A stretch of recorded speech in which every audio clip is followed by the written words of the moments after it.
శాకాంబరిగా దర్శనమిచ్చిన విజయ దుర్గాదేవి అమ్మను దర్శించి అమ్మ కృపకు పాత్రులు కండి హనుమంతాచార్యులు.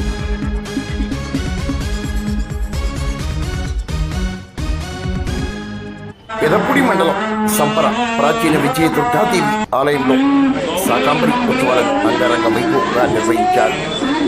శాకాంబరి ఉత్సవాల సందర్భంగా ఆలయం ప్రకృతి ఆరాధనకు ప్రతీకగా అలంకృతమైంది. మరి మీరు అమ్మను దర్శించండి. దేవాలయంలో ఆషాఢ మాసం 4వ శుక్రవారం సందర్భంగా అమ్మవారి శాకాంబరి దేవిగా అలంకరించడం జరిగింది. ఈ సందర్భంగా అమ్మవారికి ఉదయం పంచామృత అభిషేకం, అలాగే సామూహిక కుంకుమ పూజా కార్యక్రమాలు జరిగాయి.